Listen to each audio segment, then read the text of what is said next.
He got on dang a windsuit and is swishing when he walks in. Michael Parsons, he didn't come here to dress up and be cute. He came here to do ugly things like stop the tush push. Like, that's why you dress like that. Three-time Super Bowl champion and Hall of Famer Troy Aikman is with us. And Troy, there's so many layers to this that are compelling. I'm curious about the quarterback for Philadelphia. And when we talk about the best in the league, there are a long list. And I don't feel like Jalen Hurts necessarily gets mentioned relative to his accomplishments this year. He's protecting the football. They score at a high rate. He can throw it, he can run it. And I feel like you're seeing an evolution of a guy, and I wonder how much of that is the house money of I've got one of these chips now. I don't have to prove it to anybody. What do you see and experience when you're talking to him now? I like him a lot. I like what he's done. And I don't think it's the most quarterback-friendly of offenses. You know, it's not a team that runs a lot of screens. They don't get the ball out as quick as what maybe you would like. The friendly part of it is that they've got Saquon Barkley and they've got really good wide receivers.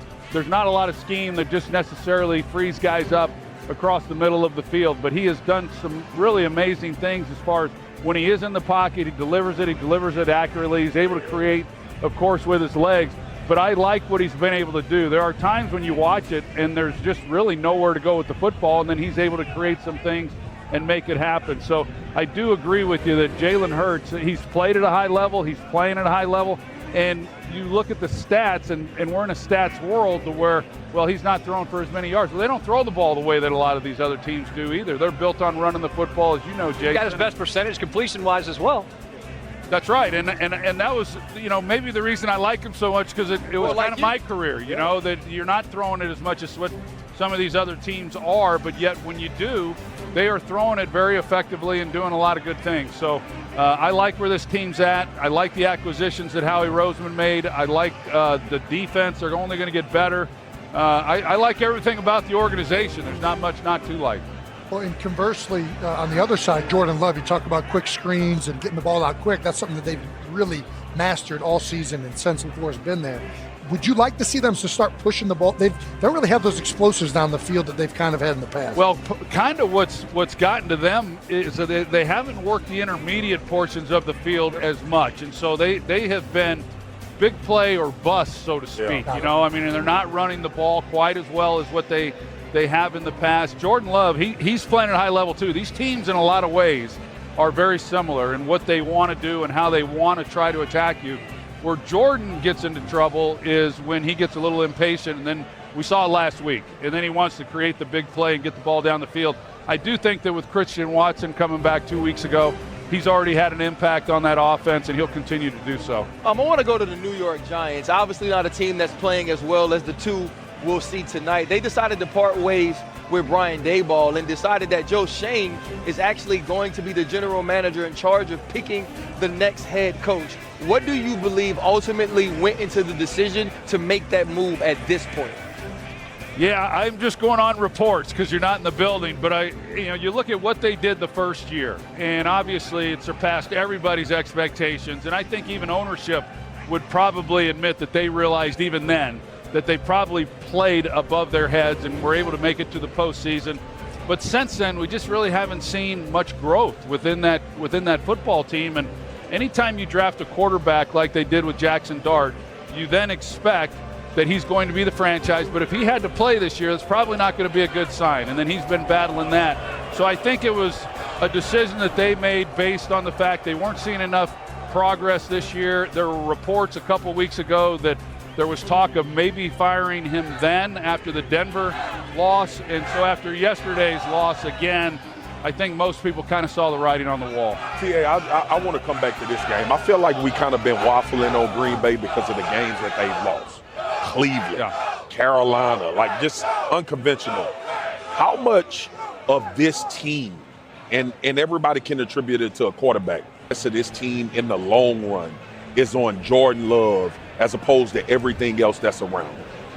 Well, I think a big part of it, I mean, there's no doubt that this team, I think it's built for a quarterback. They've got a really good defense, so there's a lot of things to like. I like the receiver group, and Jordan Love's played at a high level. I mean, I'm not an apologist for Jordan Love. I think he's a terrific player, but yeah, this team will go ultimately, like most teams, they're going to go as far as as he takes them. And that's the one thing, you mentioned that Jalen Hurts, he has that box check that he's won a championship, and every other quarterback, including Jordan Love, that's where they're trying to get to. Scott, I think sometimes, I asked Troy that because he say, a lot of what Jalen does, and I look at it very similar, right?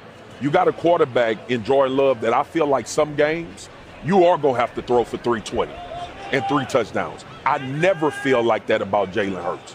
I feel like that team can win in so many ways.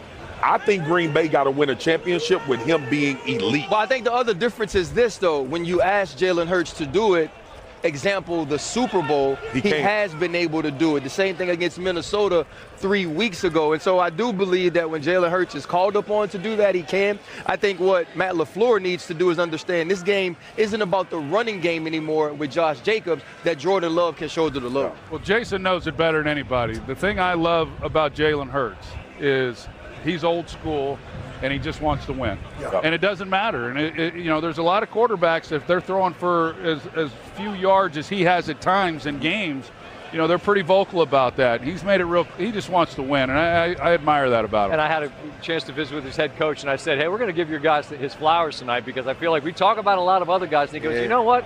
Big yards, whatever. Do they make plays? Are they efficient? Do they value the ball? I said, yeah, that's all those things he's doing at a high level at this moment. And Troy, before we want to let you go, had the opportunity to talk a little bit about Paul Tagliabue last night on SportsCenter, a man who, from my perspective, in 17 years, you can talk about post-Katrina, you can talk about 9/11 and how he handled that, but the elevation of the game, the fact that there were no work stoppages, the fact that there was harmony among both sides, and the game grew massively. We knew all that, but you knew him. Yeah. What would you share about who Paul Tagliabue was? Well, I came into the league in '89, and that was his first year as the commissioner. So he was the commissioner throughout my time with the Cowboys, and just obviously a really smart guy. Did a lot to grow the game and get it to where it is today. I know that one year I left the Pro Bowl early at halftime, and Lee Steinberg, my agent at the time, called me and said, hey, Paul Tagliabue wants to see you in his office in New York. And I said, hey, just tell me what the fine is. I'm not going to fly all the way to New York just to get a butt chew. And he goes, no, he wants to talk to you about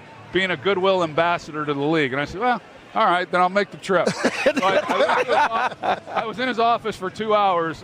Goodwill ambassador never came out of his mouth.